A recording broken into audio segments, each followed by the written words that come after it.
Hello all, పిల్లలందరికీ half days అయితే start అయిపోయినాయి కదా.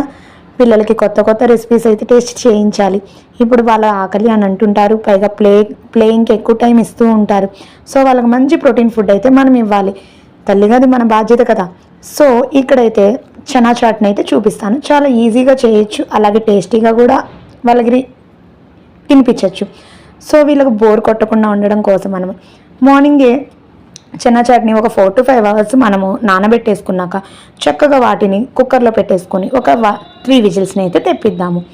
ఈ విజిల్స్ వచ్చేసి కుక్కర్ మనకి వేడి తగ్గేలోపు ముందుగా వాటిల్లోకి వెజిటేబుల్స్ కట్ చేసేసి పెట్టుకుందాం. దీనికి నేనైతే క్యారెట్, అలాగే టమాటో, అలాగే ఆనియన్ అయితే తీసుకున్నాను. ఇంకా కొత్తిమీర అవి కూడా యాడ్ చేసేసుకోవచ్చు. సో నా దగ్గర అయితే అవి లేదు కాబట్టి వీటన్నిటిని అయితే చక్కగా ప్రిపేర్ చేసేసుకొని ఉంచుకున్నాను.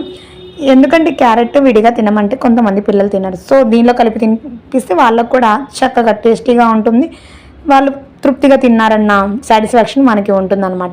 ఈ విధంగా అయితే చక్కగా మొత్తాన్ని చనాలో వేసేసి కలిపేసి కొంచెం సాల్ట్, కారము, అలాగే ఆమ్చూర్ పౌడర్, గరం మసాలా వేసేసి ఇస్తే పిల్లలు ఎవరు వద్దంటారో చెప్పండి, ఖచ్చితంగా కావాలంటారు. ఇంకో కప్పు ఉన్నదా అని కూడా అడుగుతారు. సో మీ పిల్లలకి కూడా ఇలా టేస్ట్ చేసేసి ఎలా ఉందనేది కామెంట్ చేసి చెప్పండి. ఇలాగైతే మా పిల్లలకైతే నచ్చేసిందంట. మీరు కూడా తప్పకుండా ట్రై చేయండి. ఇంకా ఏమన్నా వెరైటీస్ మీకు కూడా తెలిసిన ఉంటే నా దాకా చేరవేయండి, నేను కూడా ట్రై చేస్తాను. ఓకే, బాయ్ మరి.